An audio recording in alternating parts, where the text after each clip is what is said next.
ఎస్హెచ్ఓఏపిటి చూసేటువంటి ప్రేక్షకులందరికీ కూడా స్వాగతం. ఈరోజు మనం పొదుపు చేయడం అనే విషయాన్ని గురించి ముచ్చటించుకుందాం. మీకు అందరికీ తెలుసు, మానవుడు పొదుపు చేయాలి, ఎందుకు చేయాలి అనేది మనం తెలుసుకోవాలన్నమాట. ఎలా చేయాలి, దీని గురించి మన పెద్దలు ఎలా తెలియజేస్తున్నారు అనే విషయాల్ని మీకు నేను తెలియజేస్తాను అన్నమాట. ఎప్పుడైనా సరేనండి, మనకి వచ్చినటువంటి ఆదాయంలో నుంచి కొంత తీసి మిగల్చాలి, దాచుకోవాలి. ఈ లక్షణాన్ని మనం బాలబాలికలకి చిన్నప్పటి నుండి కూడా నేర్పాలి. వాళ్ళు కొనుక్కోవడానికి 10 రూపాయలు ఇచ్చేవాడికి ఇచ్చినప్పుడు ఏం చెప్పాలంటే, మా వీధిలోకి తీసుకెళ్ళి, నేను 10 రూపాయలు ఇచ్చావు, దాంట్లో 8 రూపాయలు ఖర్చు చేసుకో, 2 రూపాయలు దాచుకో, లేదా 1 రూపాయి దాచుకో, లేదా కనీసం ఒక 1/2 రూపాయలు దాచుకో అని చెప్పి చిన్నప్పటి నుంచి ఇస్తున్నప్పుడల్లా చెప్తాం. కొంత మీరు పొదుపు చేయండి అంటే ఆ అలవాటు అనేది విద్యార్థులకి రావాలి, చిన్నతనం నుంచే రావాలన్నమాట. ఎందుకు చేయాలి పొదుపు, చేయకపోతే నష్టం ఏంటి అంటే మీకు అందరికీ తెలుసు కొన్ని విషయాలు. ఆ తెలిసిన విషయాలు చెప్పుకుంటాం, తెలియని విషయాలు కూడా కొన్ని ప్రస్తావన చేస్తాం అన్నమాట. మన నిత్య జీవితంలో అనేకమైన అవసరాలు వస్తాయి. మానవుడు అభివృద్ధి చెందుతున్న కొద్దీ అవసరాలు కూడా పెరిగిపోతున్నాయి. వాటికి అంతూ పొంతూ ఉండలేదు అవసరాలు. ఒకప్పుడు ఉండే అవసరాలు వేరు, ఇప్పుడు ఉండే అవసరాలు వేరు. ఫ్యాన్ లేనిదే ఉండలేము, ఏసీ లేనిదే ఉండలేము, మిక్సీ లేనిదే ఉండలేము, గ్రైండర్ లేనిదే ఉండలేము. ఇక అన్నీ ఎక్కడికెక్కడ సినిమాలు చూడందే ఉండలేరు, బైక్ లేనిదే వెళ్ళలేము. మహానగరాల్లో నివసిస్తున్నప్పుడు నడుచుకుంటూ వెళ్ళటం చిన్న చిన్న పల్లెటూళ్ళలో చూస్తుంది, కానీ నగరాలు తప్పనిసరిగా బైక్ ఉండాలి, దానికి పెట్రోల్ ఖర్చు ఉండాల్సింది. ఇలాగా పెరిగిపోతుంది. అలాగే మరి ఎక్కడికైనా వెళ్ళినప్పుడు ఆహారం కావాలంటే మళ్ళీ బయటికి వెళ్ళి ఆహారాలు తింటూ ఉండాలి. ఇంకో చోటికి వెళ్ళాలి అంటే ఆటోలు ఎక్కాలి. ఇలా ఒకటి కాదు, అనేకమైన ఖర్చులు వస్తూనే ఉంటాయి.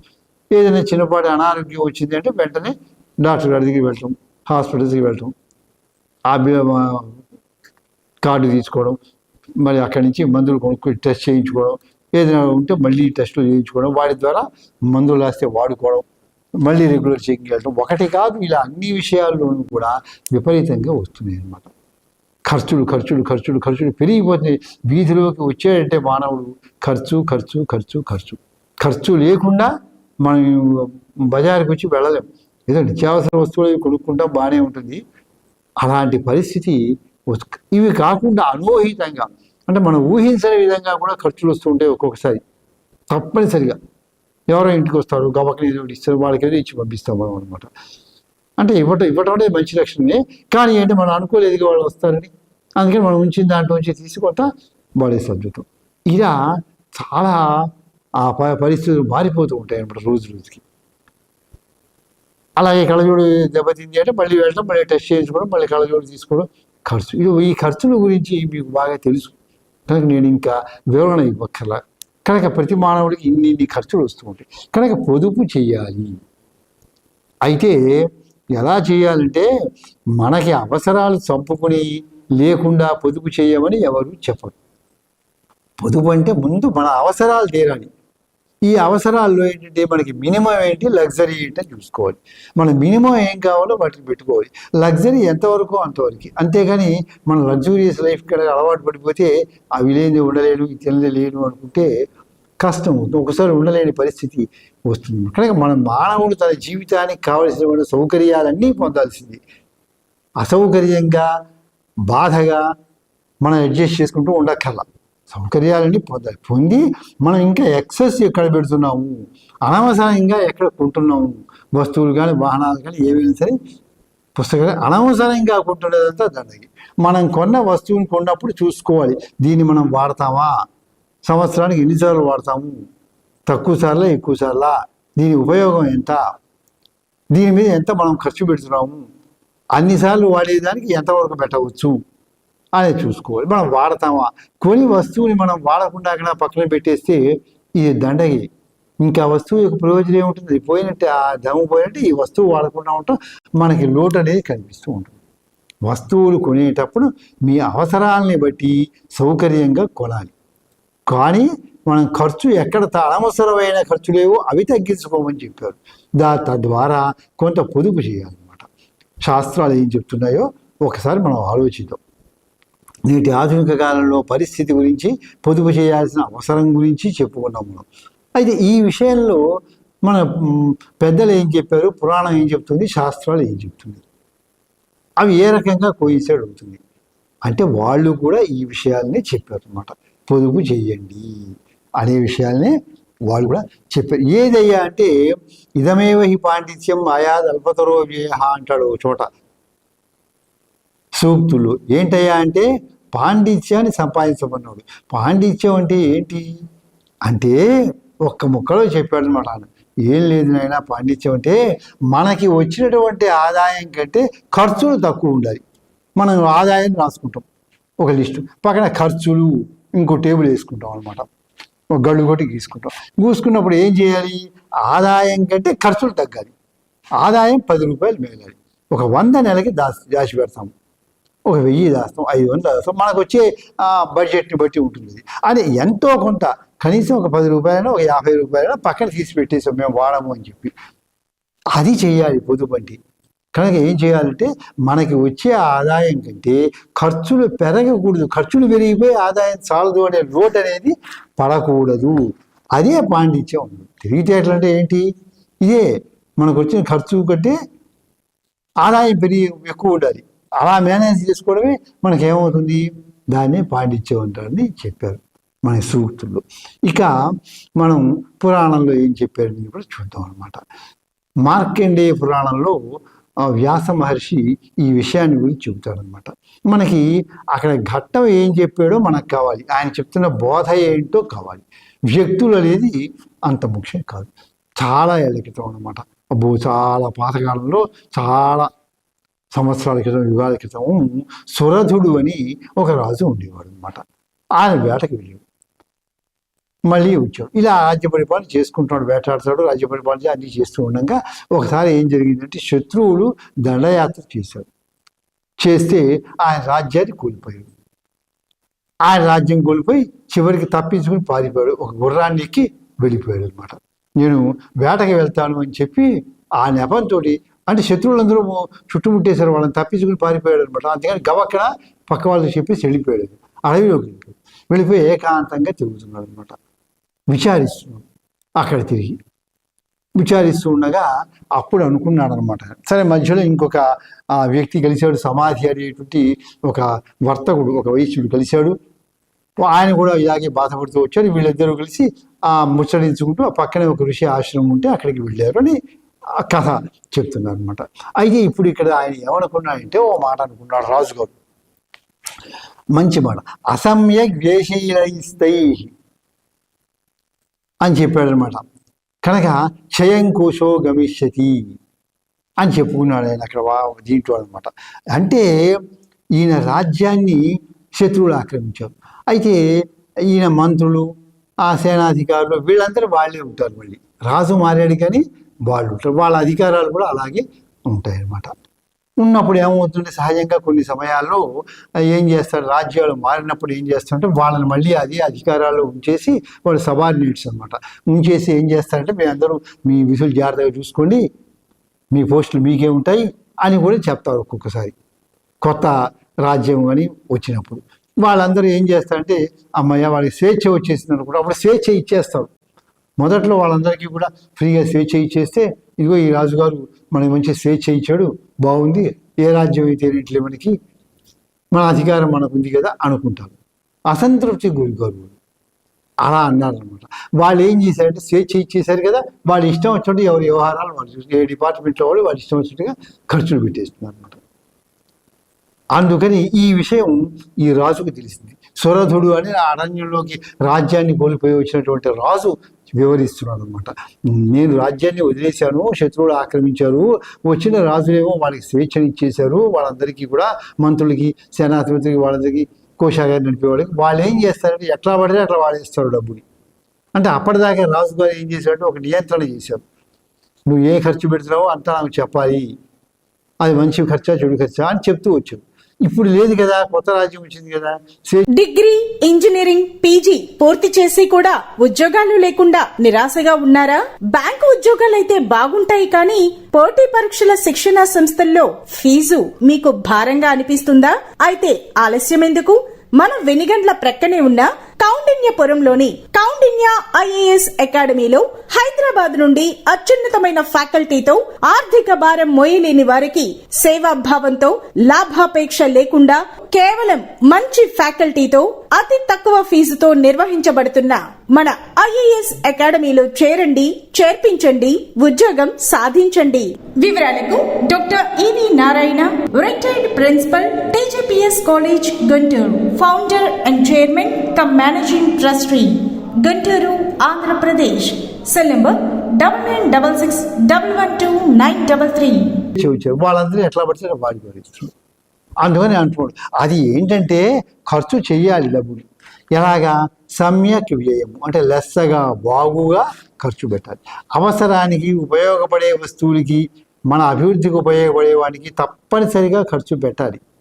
ఈ పని చేస్తే మనకు అభివృద్ధి వస్తుంది, జీవితంలో జీవితం నిలబడుతుంది. తప్పనిసరిగా ఖర్చు పెట్టాలి. ఎంత అప్పులు చేసినా సరే ఖర్చు పెట్టాల్సిందే అనమాట. లేకపోతే మనకు లైఫ్ లేదు. వాటిని ఖర్చు పెట్టాలి. దానికి మంచి ఖర్చు అంటారు.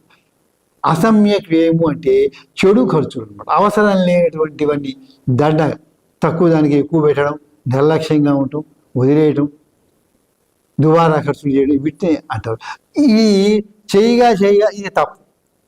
చేయగా ఏమవుతుందంటే అండి, కొంతకాలానికి అది మన శీలం అయిపోతుంది.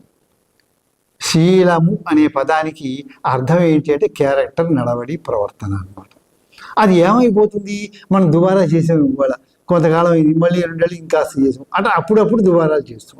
ఇవన్నీ కూడా దుబారాలే, అనవసరమైన ఖర్చు. అంతవరకు పర్వాలా. ఇది ఇంకా ముదిరిపోతుంది. స్టేజ్ ముదిరితే ఏమవుతుంది, రోజు అలాగే ఖర్చులు పెడుతుంటాం అనమాట. పెడుతూ ఉంటే అది ఏమైపోతుంది, మన ప్రవర్తన అయిపోతుంది. అది గమనించాలి. అప్పుడప్పుడు దుబారా చేయడం ఒక పద్ధతి. ఇది అలవాటుగా మారిపోయి మనలోని జీర్ణమైపోయి ఎక్కువ ఖర్చులు పెట్టడం, కంటిన్యూగా వేస్తుంటే అది ఒక పద్ధతి. 2 పద్ధతులుగా దుబారాలు చేస్తూ ఉంటారు మానవులు. కనుక మనం జాగ్రత్తగా చూసుకోవాలన్నమాట. చూసుకోకపోతే ఎవరైనా అంతే అనమాట, మీరైనా. కనుక ఏం చేయాలంటే, ఈ డబ్బుని చెడుగా ఖర్చు పెడుతున్నారు ఒక పాయింట్. రెండోది కంటిన్యూగా ఖర్చు పెడుతున్నారు అనమాట. అంటే ఉపయోగం లేని, చెడుగా ఖర్చు పెట్టడం అంటే ఉపయోగం లేని వల్ల ఖర్చు పెడుతున్నారు అనమాట. తక్కువ పోయేదానికి ఎక్కువ ఇచ్చేస్తారు. ఇలా ఎట్లా పడితే అట్లా ఎడాపెడా చేస్తూ అది ప్రవర్తన అయిపోయింది అనుకోండి, అప్పుడు ఏమైపోతుందంటే నష్టం వస్తుంది. కనుక అప్పుడు క్షయం కోశో గమిష్యతి అన్నాడు రాజు. ఇలా వాళ్ళు ఖర్చు పెడుతూ ఉంటే రాజ్యంలో రాజుగారు పోగు చేసిన ధనం అంతా ఏమైపోతుంది, రాజుగారి దగ్గర కొంత డబ్బు ఉంటుంది. అదేదో రిలీఫ్ ఫండ్ అన్నట్టుగా కొంత పెట్టుకుంటారు. ఇక ఏమైనా కష్టాలు వచ్చినప్పుడు ప్రజలకు ఇస్తూ ఉంటారు అనమాట. ఏమైనా దెబ్బతిన్న వాళ్ళకి వైద్య నిమిత్తం కానీ, లేదా కరువు కాటకాలు వచ్చినప్పుడు ప్రజలకి సర్దుబాటు చేయడానికి కానీ, లేదా కొంతమంది స్టాఫ్ని పంపించి మనకి సర్వీస్ చేయాల్సి అంటే వాళ్ళ అవసరాలకి వాడటం కానీ, ఇట్లా కొంత రిలీఫ్ ఫండ్ అని ఉంటుంది ప్రభుత్వంలో. అలాగే రాజుగారు కూడా ఏం చేశారు, ఆ కాలంలో కూడా కొంత డబ్బు పక్కన తీసి పెట్టాడు. ఇది ఫండు, ఇది అవసరమైన కష్టాలకి వాడుకోవాలి అని ఉంచాడు. ఇప్పుడు వీళ్ళు ఎలా పడితే, రాజు మారిపోయి వీళ్ళు స్వేచ్ఛ ఇచ్చి ఎలా పడితే అలా వాడేశారు అనుకోండి, అప్పుడు ఏమైపోతుంది, ఇదంతా కూడా అయిపోతుంది. ఈ కోశాగారం అంతా కూడా చిల్లిగా పడేయకుండా అయిపోతుంది అనమాట. అది దుబారా చేయడం అనమాట. కాకుండా మనం పొదుపు చేయడం చిన్నప్పటి నుంచి నేర్చుకోవాలి. ఇక్కడ ఒక చిన్న జోక్ ఉందన్నమాట. జోక్ని ఎందుకంటున్నా అంటే, చెప్తే మీరు నవ్వుతారు, చెప్పకపోతే మీరు నవ్వుతారో నవ్వరు అని చెప్తున్నా.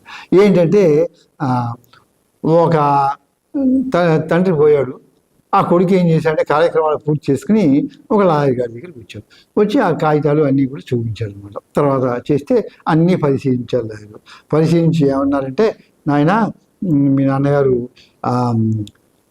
చాలా మంచివాడు, నీకు ఏ బాధ్యతలు అప్పగించలేదు, బరువులు లేవు, టీవీ చేసే బరువు లేవు, బాధ్యతలు లేవు, చాలా స్వేచ్ఛగా ఉంచారు, నీ మీద బర్డెన్స్ పెట్టలేదు, చాలా సంతోషం అని చెప్తూ చిల్లిగా కూడా మిగల్చలేదు అన్నారు. అదనమాట.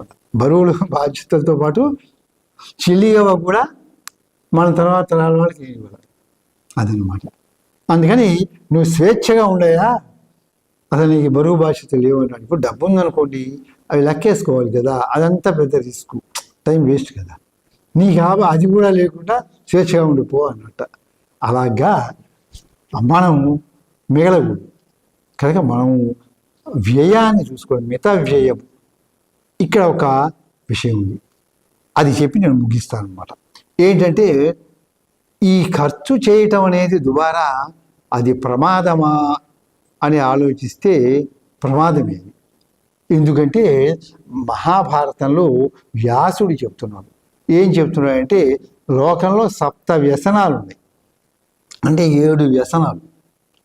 ఈ 7 వ్యసనాల గురించి చెప్పాడు. మీరు ఇలా వ్యసనాల్లో పొందొద్దు అని సమాజానికి మంచిని చెప్పాడు అనమాట. అవి ఏంటంటే వెలది, జోదంబు, పానంబు, వేట, పలుకు, ప్రల్లదనము, దండంబు, పరుసదనము, సొమ్ము, నిష్కారణముగా బొమ్ము సేత, జనదు 7 వ్యసనముల అని చెప్పాడు అనమాట. అంటే ఏమేంటంటే అనవసరమైనటువంటి సాంగత్యాలు, అది ఒక తప్పు. స్త్రీలోలత్వం అనే తప్పు. జూదం ఆడటం తప్పు, అది ఒక వ్యసనం. అనవాడు అలా వెళ్ళిపోతూ ఉంటాడు, ఆ టైంకల్లా జూదం ఆడుతూ ఉంటాడు, కూర్చొని ఆడదామని. జూదం, పానం, మత్తు పదార్థాలు వాడటం అనేది తప్పు, అది ఒక వ్యసనం. తర్వాత పరుషంగా మాట్లాడటం, తర్వాత ఇతరుల్ని కొట్టడం, హింసించడం, క్రూరంగా ఉండటం. అలాగే చెప్తూ ఏంటంటే డబ్బుని ఏ కారణం లేకుండా ఖర్చు పెట్టడం. కారణం ఉండి ఖర్చు పెట్టాలి, ఆ కారణం సరైనది కావాలి, ఉపయోగపడాలి. ఒక వస్తువు కొన్నామంటే ఎంతకాలం వాడాలి దాన్ని, అది చెడిపోయింది ఇంకా పని చేయదన్నం దాకా చక్కగా వాడుకోవాలి, మనం చెడగొట్టుకోకుండా వాడుకోవాలి.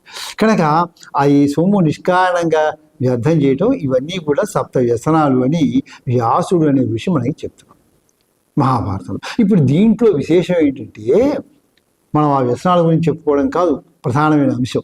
ఎందుకు చెప్పానంటే దీంట్లో అధిక వ్యయం చేయడం, దువారా చేయడం, పొదుపు చేయకుండా ఉండడం అనేది ఒక వ్యసనం అన్నాడు. అది ఎలాంటి లక్షణం అంటే చిన్న లక్షణం కాదు, అది 7 వ్యసనాలు అని చెప్పి దాంట్లో ఒక వ్యసనం కింద కూర్చోడు మనం సొమ్ము దువారా చేయడం. అంటే అలా దువారా చేస్తే మనకి ఎన్ని కష్టాలు వస్తాయో కూడా తెలుస్తుంది అన్నమాట. కనుక ఇది అటువంటి లక్షణం అని చెప్తూ మనం చిన్న చిన్న బ్యాంకుల్లో కానీ వాటిలో చిన్నప్పటి నుంచి విద్యార్థుల దగ్గర నుంచి కూడా దాచుకోవాలి. మనం కూడా వచ్చిన దాంట్లో నుంచి కొంత తీసి పక్కన పెడతాను, దాస్తాం అని ఉండాలి. దాచింది ఏంటంటే మన అవసరాలకు ఉపయోగపడుతుంది, లేదా ఇతరులకు సహకరించడానికి కూడా ఉపయోగపడుతుంది. డబ్బుకి 3 లక్షణాలు ఉన్నాయండి. ఏంటంటే దానమన్నా చేయాలి, మనమన్నా వాడుకోవాలి, దండగన్నా చేయాలి. అంటే 3.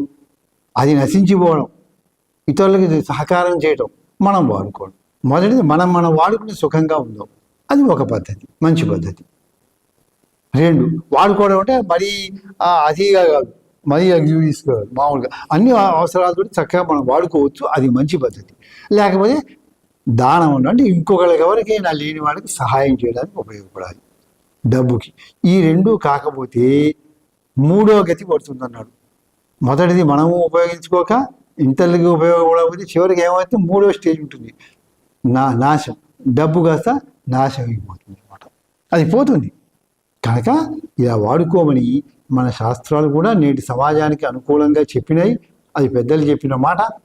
కనుక దాన్ని మనం అందరం పాటించి కృతజ్ఞులు కావాలి. ముఖ్యంగా విద్యార్థులు అందరూ కూడా ఈ విషయాల్ని ఒకసారి తెలిసిన వాళ్ళు మననం చేసుకోండి, తెలియని వాళ్ళు తెలుసుకోండి. విద్యార్థులు తప్పకుండా వీటిని అనుసరించండి అని చెప్తూ ముగిస్తున్నాను. స్వస్తి.